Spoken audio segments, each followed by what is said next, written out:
आपको वार्निंग दी जाती है, बाहर आइए। अगर बाहर आ सकता है हमें आवाज दे, आवाज दो आपको, नहीं तो मकान उड़ा दिया जाएगा। जम्मू कश्मीर के रियासी में इनकाउंटर हुआ है और अब भी ये शहादतों का सिलसिला जारी है। अब भी हमारे जवान हमारी हिफाजत कर रहे हैं और अपनी जानें कुर्बान कर रहे हैं। हलाक किया गया दहशतगर्द और जख्मी दहशतगर्द दोनों पाकिस्तानी बताए जा रहे हैं। जबकि इस मुठभेड़ में 2 आतंकी ढेर भी हो गए हैं। द ट्रूथ इज, सच में वजन होता है, सच कड़वा भी होता है कि जो इंडियन फौज है वो इंडियन मईशत, इंडियन इकोनॉमी, प्रीटी मच हर इंडियन सेक्टर की तरह पाकिस्तान की फौज से बहुत आगे निकल गई है। तो यही तो बात है ना, यही हमने बुनियादी दहशतगर्दी के रखी है यहाँ पे, हम बुनियादी दहशतगर्दी के रखे बैठे हैं इधर। हार्डवेयर और मैन पावर जो इनके पास, जो वेपन हैं, जो इनके पास जो लोग हैं, अगर हम पिछले 24 घंटे की बात कर रहे हैं आज, दिस इज द लेटेस्ट, तो पिछले 24 घंटे की अगर बात करें तो नजर आ जाता है कि इन दोनों फौजों में, इन दोनों अफवाज में फर्क क्या है। दुबई के जो उनसे पुलिस वाले हैं, जो पुलिस के इंस्पेक्टर हैं, सिक्योरिटी ऑफिसर हैं, उन्होंने स्टेटमेंट दिया कि पाकिस्तान वाले यहाँ पे आके स्मगलिंग करते हैं और साथ ही साथ उन्होंने ये भी कहा कि इंडिया वाले डिसिप्लिन के साथ रहते हैं। इन्होंने सत्यानाश, मेरे ख्याल पता नहीं कोई ये पाकिस्तान से कोई बदला लिया जा रहा है। वहाँ एक अरबी था, उसने मुझे कहा था तुम कौन, मैंने कहा मैं पाकिस्तान। उसका जो पाकिस्तान है वो कुल्लू और आमी है, चोर डकैत है। ये हमारी औकात है, ये हम पाकिस्तानियों का औकात है। और जो इतने थोड़े खर्चे में ये इंडिया इस चीज को अकम्प्लिश कर लेता है, अचीव कर लेता है, सबसे बड़ा इनको फायदा ये होगा कि फ्यूचर के अंदर कमर्शियल स्पेस ट्रैवलिंग के अंदर इंडिया नंबर 1 होगा। जय हिंद दोस्तों, एसपी न्यूज़ 91 में आपका स्वागत है। दोस्तों, मैं आपको बता दूं कि पाकिस्तान अपनी आतंकविधि, जो आतंकरोधी गतिविधियां हैं, उनको करने से बाज नहीं आ रहा है। कुछ जैसे इलाकों में उसने कुछ आतंकियों ने एक घर में घुसकर उसमें अपना कब्जा कर लिया, लेकिन भारतीय आर्मी ने वहां पर जाकर मोर्चा संभाला और उनको पहले तो सीधे सीधे अल्टीमेटम दिया गया कि घर से बाहर आ जाओ, लेकिन उसके बाद जब वो उनके कहने पर भी बाहर नहीं आए तो उन आतंकियों को भून कर रख दिया। बताया ये जा रहा है मीडिया के मुताबिक कि एक आतंकी तो हैंड टू हैंड ही अपना दम तोड़ गया, लेकिन एक गंभीर रूप से घायल है। तो दोस्तों, मैं आपको बता दूं कि पाकिस्तान की आज जो हालात हैं, आज वो क्राइसिस है। क्राइसिस के मतलब आज बिल्कुल बेरोज़गार कह लीजिए या फिर कुछ भी आप उसे बोल सकते हैं कि आज उसका दम घुटने को है। वहाँ पर खाने को आटा नहीं, लोग बाग जो हैं मतलब वहाँ पर लाइनों में लग रहे हैं, भगदड़े मच रही हैं आटे के लिए। लेकिन ये जो हालात हैं उसके, ये उसके खुद करने की वजह से है, यानी कि उसकी जो करनी है उसी पर भारी पड़ रही है। आज उसके करने के कारण वहाँ की गरीब आवाम पिस रही है। जो वहाँ के पॉलिटिशियंस हैं और वहाँ की आर्मी है वो बिल्कुल भी उनके तरफ ध्यान नहीं दे रही है। तो कहीं ना कहीं पाकिस्तान अपनी हालात का जिम्मेदार खुद है। दोस्तों, वीडियो बहुत ही इंटरेस्टिंग रहने वाली है, तो आइए दोस्तों वीडियो को स्टार्ट करते हैं।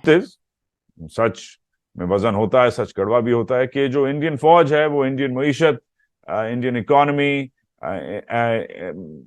प्रीटी मच हर इंडियन सेक्टर की तरह पाकिस्तान की फौज से बहुत आगे निकल गई है। हार्डवेयर और मैन पावर जो इनके पास, जो वेपन हैं, जो इनके पास जो लोग हैं, उस पर तो मैं कभी और शो करूंगा, आपको कंपैरिजन करके दूंगा कि वो एक अलग शो होगा, बहुत लंबा शो होगा। मगर हम पिछले 24 घंटे की बात कर रहे हैं आज, दिस इज द लेटेस्ट, तो पिछले 24 घंटे की अगर बात करें तो नजर आ जाता है कि इन दोनों फौजों में, इन दोनों अफवाज में फर्क क्या है। अब यही कहूँगा कि जो पाकिस्तानी फोर्सेस ने जो ये सब उसी ने किया है। वजीरिस्तान में देख लें जाके, बलूचिस्तान में देख लें जाके, जो कर रहे हैं फोर्सेस ही कर रहे हैं, हमारी जो करवा रहे हैं वही करवा रहे हैं। ये 99 हमले भी उन्होंने कराए हैं। उन्होंने करवाया ना, किधर से आया ये बम बारूद, किधर से आता है, कौन लेके आता है? मैं जा सकता हूँ बॉर्डर पार करने? लेके नहीं, तो फिर यही फोर्सेस ही लेके आते हैं, फोर्सेस ही मंगवाते हैं अफगानिस्तान से, जिधर से भी आता है। तो ये वजीरिस्तान के हालात देख लें, 40 साल से देख लें। मैं तकरीबन 2 मंथ पहले बलूचिस्तान से आया हूँ, तो उधर के हालात अभी जो है बहुत बदतर हो गए हैं। अभी बहुत बदतर हालात हो गए। क्या हालात है जरा बताओ ना, क्या हो रहा है वहाँ पर? वहाँ पर ये हो रहा है कि उधर जो भी इंसान जाता है ना, आम इंसान जाता है, तो फोर्सेस देखती है ये पंजाबी है, ये पंजाबी है, आईडी कार्ड देखते हैं, आईडी कार्ड देखने के बाद देखते हैं ये पंजाबी है, इसके ऊपर नज़र रखो। नज़र रखने के बाद 2 हफ्ते के बाद बंदा गायब हो जाता है। पीछे घर वालों को 2 मंथ बाद जाके पता चलता है कि यार बंदा तो गायब हो गया। उधर वो दहशतगर्द बन जाता है जाके। इंडिया ने अभी मून मिशन किया, चंद्रयान किया, उन्होंने चांद पे लैंड किया, सूरज के लिए उन्होंने मिशन भेजा और हमने दहशतगर्दी में रिकॉर्ड बनाया। बिल्कुल वाज़ेह तौर पर जो जिस चीज़ की बुनियाद रखेंगे वही काटेंगे। यहाँ तो यहाँ पे पाकिस्तान बना था किसी और मकसद के लिए लेकिन इसे इस्तेमाल किसी और मकसद के लिए किया गया है। इसमें हुक्मरान जो हैं वो सारे के सारे एक ही लाइन पे चले हुए हैं कि उन्होंने अपना घर संभालना है, उन्होंने कोई गरीब की नहीं है, कोई किसी की नहीं है, उन्होंने सिर्फ और सिर्फ अपने आप को देखना है।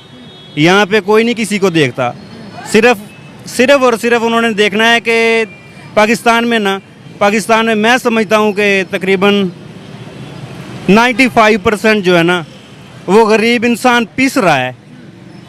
कोई होगा जो होगा, नहीं तो पीस ही रहा है, पीसी जो ऊपर जा रहा है वो ऊपर ही जा रहा है, जो नीचे आ रहा है वो नीचे आ रहा है। जो हमारे रिकॉर्ड पे इंडिया बहुत खुश हो रहा है, कहते हैं वेल डन पाकिस्तान, ये रिकॉर्ड तो हम तुम्हारा सारी उम्र नहीं तोड़ सकते। क्यों, जाहिर सी बात है, वहाँ पे तालीम की देख लें, वहाँ पे टेक्नोलॉजीज की देख लें।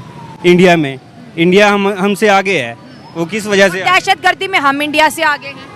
तो यही तो बात है ना, यही हमने बुनियाद ही दहशतगर्दी के रखी है। यहाँ पे हम बुनियाद ही दहशतगर्दी के रखे बैठे हैं इधर, और दहशतगर्दी कैसे ख़त्म हो सकती है? इधर ख़त्म नहीं हो सकती, वो इस वजह से ख़त्म नहीं हो सकती कि इधर जो भी एक तो मजबूर होता है इंसान। पाकिस्तान और इंडिया के दरमियान में एक फर्क नजर आता है कि क्या है।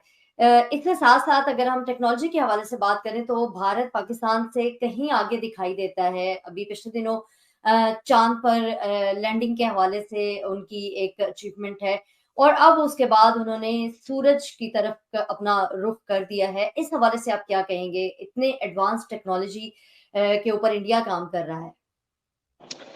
देखिए शाजिया, ये जो नया उन्होंने सूरज की तरफ अपना सैटेलाइट भेजा है जिसका नाम आदित्य L1 है, L1 उसकी पोजीशनिंग है। ये 2 सितंबर सैटरडे वाले दिन लॉन्च किया गया है, और इसकी सबसे ज्यादा इसकी जो खूबसूरती है कि बहुत थोड़े खर्चे में सारा कुछ किया गया। $46 मिलियन, जो पहले चांद का तजर्बा था वो 75 मिलियन का था, ये 46 मिलियन। और जो इतने थोड़े खर्चे में ये इंडिया इस चीज को अकम्प्लिश कर लेता है, अचीव कर लेता है, सबसे बड़ा इनको फायदा ये होगा कि फ्यूचर के अंदर कमर्शियल स्पेस ट्रैवलिंग के अंदर इंडिया नंबर 1 होगा, जो कि मुल्क के लिए बहुत ज्यादा लुक्रेटिव होगा। इसका सबसे बड़ा फायदा ये होगा।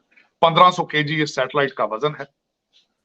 ये सोलर को स्टडी करेगा, सोलर विंड्स को स्टडी करेगा, और उसके बाद जो सबसे बड़ी बात मैं समझता हूं कि इसका जो फासला है 1.5 मिलियन किलोमीटर से। अगर गाड़ी को चलाया जाए तो 2 साल कार मुसलसल चले तो तब जाके सूरज के करीब पहुंचेगी, लेकिन इसको 4 महीने लगेंगे। आदित्य L1 को 4 महीने लगेंगे, और मैं समझता हूं कि ये 1.4 बिलियन इंडियंस के लिए एक बहुत बड़ा एक काबिल फख्र उनका कारनामा है। मेरे ख्याल में पाकिस्तानियों को भी सेलिब्रेट करना चाहिए, इसको पढ़ना चाहिए, देखना चाहिए। शायद कुछ सालों तक हमारे बच्चे भी कोई इस चीजों के बारे में सोचेंगे, एटलीस्ट टेक्नोलॉजी के बारे में देखें कि एक लकीर की दूसरी तरफ लोग किस तरह तरक्की कर रहे हैं, और लकीर की इस तरफ हम किस तरीके से शर्मिंदगी से, रिश्वत से, मारामारी से हमारे जो बुरे हालात हैं। लेकिन किसी की तरक्की, पड़ोसियों की खासकर तरक्की, वो कहते हैं हर चीज तब्दील हो सकती है